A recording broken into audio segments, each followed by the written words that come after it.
In a small, hidden village deep within the African savanna, a strange tale unfolded, one that would haunt the villagers for generations. From the moment they were born, two twins were marked by a chilling curse, bound by a prophecy older than anyone could remember. The elders warned of it, their voices trembling. Two children shall be born with hair that binds them to the spirits. Cut it, and disaster will fall upon them, and upon all who dwell in their land. These were no ordinary children. Kobi and Nia were born with thick, flowing dreadlocks that shimmered with an unearthly beauty, catching the light as if woven with threads of gold. Word of their birth and the prophecy surrounding them spread quickly, reaching far beyond the village. Outsiders from distant lands heard of the twins, of their rare beauty and rumored powers, and soon whispers turned to offers. Wealthy strangers sent envoys, each bearing fortunes in gold, jewels, and treasures, begging for the chance to take these children under their care. The price offered for these twins was unimaginable, enough to lift the village out of poverty for generations. Essien and Dara, the twins' parents, were caught in a storm of emotions. They had longed for children their entire lives, and now that they had been blessed, the idea of parting with them felt like ripping their hearts from their chests. Yet, the fortune offered was more than they could fathom. It could change the lives of everyone they loved, providing food, shelter, and security. They weighed the prophecy, the warning spoken by the spirits, against the hopes and dreams of their community. And so, with heavy hearts and trembling hands, the decision was made. But what they couldn't have known was that in accepting this fortune and selling their children, they had triggered the very curse they sought to escape.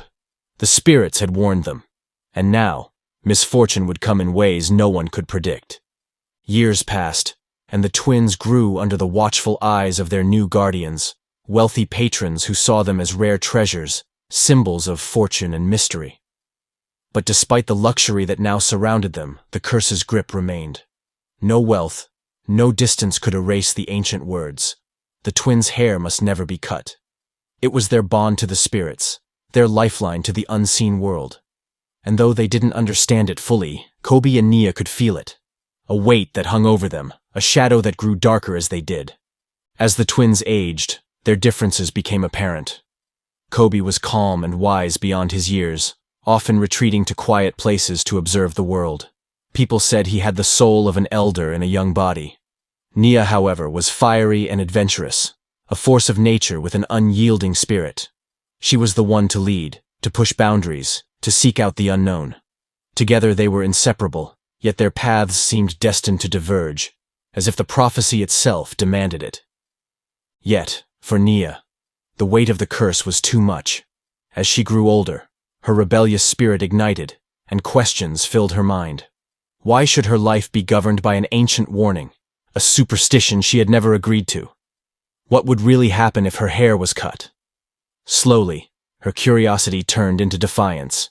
She began to wonder if the curse was merely a story, a tale spun by those who wished to control her destiny.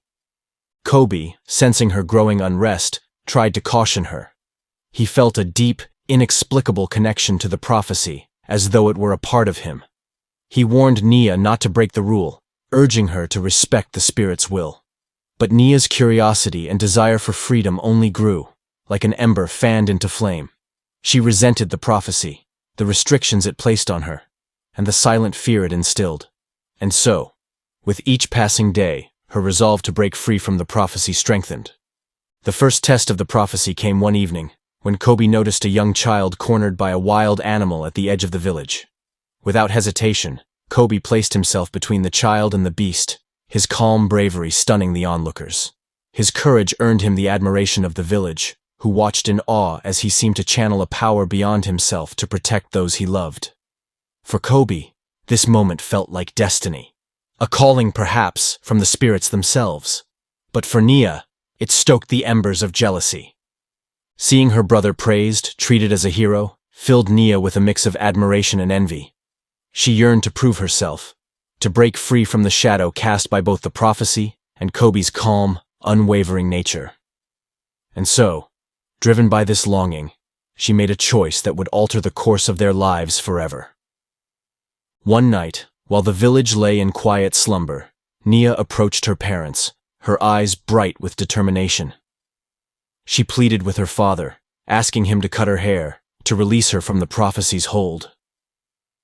Despite Dara's tearful protests, Nia argued that the curse was just a story, a relic of the past. Essien, his love for his daughter blinding him to the dangers of the prophecy, finally relented. With a heavy heart, he lifted a small blade and snipped a few strands of Nia's hair, believing he was granting her the freedom she desired. But the moment the blade touched her locks, a powerful energy rippled through the air. The wind howled, and a deep, unsettling silence settled over the village. That night, a dark cloud seemed to descend upon the land. By morning, the once lush fields were withered, the rivers had slowed to a trickle, and an ominous sense of foreboding lingered. The drought was relentless, crops failed, and a sickness spread among the villagers. It was as if the curse had been unleashed upon them all, punishing them for the defiance of its sacred condition. Desperate to save their people, the village chief gathered the elders and announced a reward for anyone who could bring relief. They needed someone to lift the curse, to appease the spirits before it was too late. The villagers clung to this fragile hope, their lives now hanging by a thread. Kobi, unable to bear the suffering around him, knew he had to act. He felt a pull within him, a sense of responsibility, as though the spirits were calling him to restore balance. Despite his parents' desperate pleas for him to stay, Kobi resolved to leave the village and seek the spirits' forgiveness. In the dead of night, with only the moonlight to guide him, Kobi slipped away from his home. He walked with a quiet determination, carrying nothing but the weight of his task and the hopes of his people. Unbeknownst to him, Nia watched from the shadows, her heart filled with guilt and admiration. She knew her defiance had unleashed this disaster, but a part of her still longed to be free from the prophecy's hold. She whispered a prayer for her brother's safety, hoping that his journey might bring redemption to them both. As the villagers awoke to find Kobi's bed empty, whispers of fear and hope spread like wildfire. They prayed for his success, their only chance to end the misfortune that had befallen them. And as Kobi ventured deeper into the unknown, he felt the presence of the spirits around him, guiding him toward a destiny he could not yet understand. But one thing was clear: the journey was only beginning, and the curse that had bound them all was far from over. As Kobi ventured deeper into the wild lands surrounding the village, he felt the weight of his mission pressing down on him with each step. The air around him was thick and tense, filled with a strange, buzzing energy that prickled his skin and made the hairs on his arms stand. He knew he was nearing something powerful, something that existed just beyond the veil of the ordinary world. The spirit's presence felt stronger, guiding him, as if his path was being paved by unseen forces. Yet with every step forward, he was reminded of the darkness he left behind. A village plagued by famine, sickness, and despair, all because the ancient warning had been broken. Though Kobi was young, his heart carried the wisdom of the prophecy, and he moved with a calm determination that belied his years. His mind drifted back to Nia, his fierce and fearless sister, whose spirit burned as brightly as the sun. He knew her heart was heavy with regret, even if she wouldn't admit it. But now, his focus was on finding a way to appease the spirits and lift the curse, no matter the cost. He would carry this burden for his people, for his family, and for the village he loved. As he walked through the dense forest, the air began to shift, growing cooler and darker. Shadows danced between the trees, and the faint sound of whispered voices filled his ears, weaving in and out of his thoughts like a song just out of reach. Kobi knew he was entering a sacred place, a realm of the spirits, where mortal footsteps rarely ventured. Here, the boundary between worlds thinned, and he could feel the spirits' eyes upon him, watching, waiting. Suddenly, the whispers grew louder, converging into a single voice that seemed to surround him from all sides. "Why have you come here, child of man?" the voice asked, echoing with an ancient power that sent chills down his spine. Taking a deep breath, Kobi steadied himself, gathering the courage to speak. "I have come to seek forgiveness," he replied, his voice steady despite the fear coursing through him. "My sister has broken the prophecy, and our village suffers because of it. I ask for the spirit's mercy, to spare my people and lift this curse." The air grew heavy, and Kobi could feel the weight of the spirit's judgment pressing down on him. There was a long silence, one that seemed to stretch into eternity, before the voice spoke again, softer now, yet still carrying a tone of ancient wisdom. "The curse was bound to your lives, woven into your very being. To break it is not so simple. You must prove your worth. Show us that you understand the power of the bond that was placed upon you." Kobi nodded, his heart pounding. "Tell me what I must do," he said, his voice unwavering. He was prepared to do whatever it took to save his people, to atone for the broken bond. Without another word, the shadows around him parted, revealing a path that wound deeper into the forest, disappearing into darkness. Kobi felt an unspoken understanding pass between him and the spirits.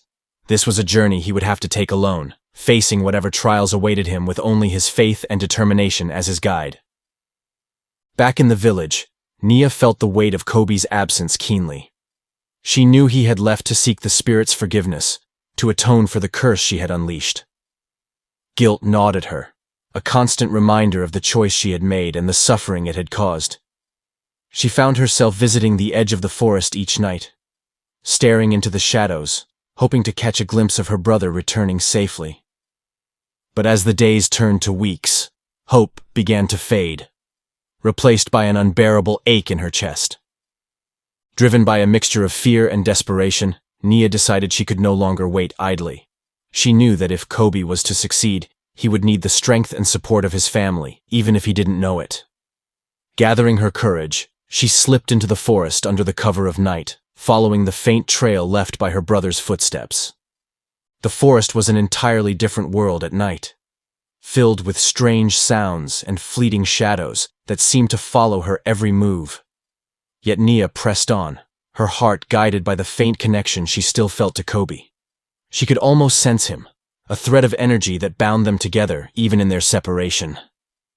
She whispered to herself, pleading with the spirits, asking for forgiveness, for guidance, for anything that would lead her to her brother. As she ventured deeper into the forest, the trees seemed to close in around her, their branches twisting like skeletal fingers reaching out to touch her. She could feel the spirit's presence all around her. And though their energy was overwhelming, she sensed a strange acceptance, as if they, too, were waiting to see if she would prove herself worthy. She called out to Kobi, her voice echoing through the trees, but only silence answered her. Just as her strength began to wane, she saw a faint light flickering in the distance. With renewed hope, she moved toward it, her heart racing. The light led her to a clearing, where she found Kobi, standing alone, his face pale and his expression weary. He looked at her in surprise, though his eyes held a warmth that made her feel as though she had found her way home. Without a word, Nia fell to her knees beside her brother, tears streaming down her face as she begged for forgiveness. "Kobi, I'm so sorry," she whispered, her voice choked with emotion. "This is all my fault. I never should have defied the prophecy. I've caused so much pain." Kobi placed a gentle hand on her shoulder, his gaze soft and understanding. "It's not too late, Nia," he said, his voice filled with a quiet strength. "The spirits are watching, and they're waiting to see if we understand the power of the bond they placed upon us. This journey is as much yours as it is mine. Together, we can face the spirits and ask for their mercy." Nia nodded, feeling the weight of her brother's words settle into her heart. They stood side by side, ready to face whatever trials awaited them. They were bound by blood, by the prophecy, and by the strength they found in each other. As the twins stood in the center of the clearing, a powerful energy began to build around them, swirling through the air like an unseen storm. The spirits' voices filled the space, echoing with an ancient wisdom that seemed to resonate within the very core of their beings. "You have come seeking forgiveness," the spirits intoned, their voices weaving together in a haunting melody. "But forgiveness is not given freely.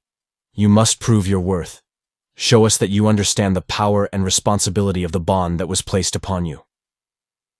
Kobi and Nia exchanged a glance, their hearts beating in unison.